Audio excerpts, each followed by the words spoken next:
नमस्कार, मैं हूं आपके साथ नम्रता शर्मा। ये तो पूरी दुनिया को पता है कि अमेरिका और रूस एक दूसरे के जानी दुश्मन हैं और ये दोनों देश जहां जाते हैं वहां वॉर ही होता है और ये दोनों देश एक दूसरे को हराने, नीचा दिखाने के लिए किसी भी स्तर पर जा सकते हैं और इन दोनों देशों को लेकर हमेशा कुछ ना कुछ खुलासा होता ही रहता है। उसी कड़ी में CIA ने एक बड़ा खुलासा किया है और कहा है कि रूस ने चीन पर परमाणु हमले को तकरीबन अंजाम दे ही दिया था।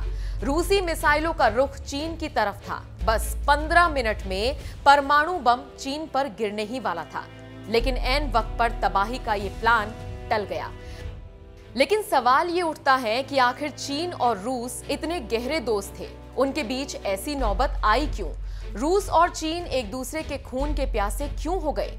ये खबर आपको हैरान कर सकती है, क्योंकि मौजूदा दौर में रूस और चीन को अमेरिका के खिलाफ सबसे मजबूत साथी माना जाता है। अमेरिका को हमेशा इन दोस्ती से खतरा महसूस होता है, क्योंकि दो शक्तिशाली मुल्कों का एक साथ होना अमेरिका की बादशाहत पर बहुत बड़ा खतरा है। अमेरिका के पास इतना मजबूत कोई साथी नहीं जो उसके साथ कंधे से कंधा मिलाकर चल सके, लिहाजा वो इस दोस्ती में दरार डालने में कोई कोर कसर छोड़ना नहीं चाहता। अमेरिकी खुफिया एजेंसी की एक रिपोर्ट की माने तो शीत युद्ध के वक्त एक समय ऐसा भी आया था जब पूरी दुनिया पर परमाणु हमले का खतरा मंडराने लगा था।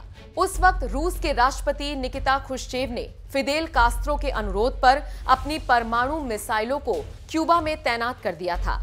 उस वक्त तक कम्युनिस्ट शासित देशों में सबसे बड़ा और शक्तिशाली होने के कारण रूस का समर्थन चीन भी करता था, लेकिन चीन के पहले परमाणु परीक्षण के बाद से हालात बदलने लगे।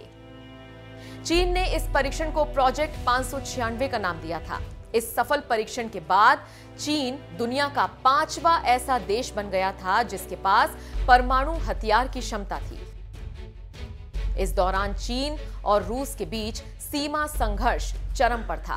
कई बार चीन और रूस की सीमा पर दोनों देशों के सैनिकों के बीच सैन्य झड़पें भी हुई, जिसके बाद संभावित युद्ध की आशंका से चीन और रूस ने सीमा पर सैनिकों और हथियारों की तैनाती को बढ़ा दिया।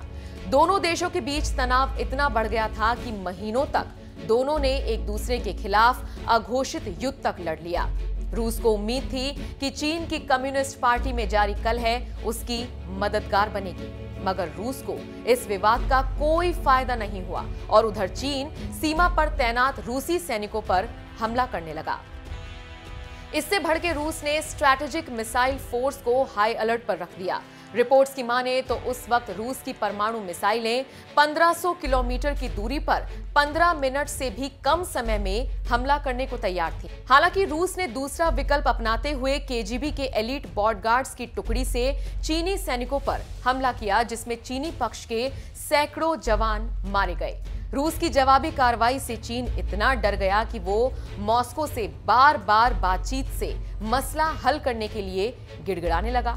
तब कहीं जाकर रूस ने चीन का पीछा छोड़ा। तो आप समझ सकते हैं कि CIA की रिपोर्ट में जो बात कही गई है वो सच है, और अगर ये होता तो दुनिया का नक्शा कुछ और होता, लेकिन ऐसा कुछ हुआ नहीं।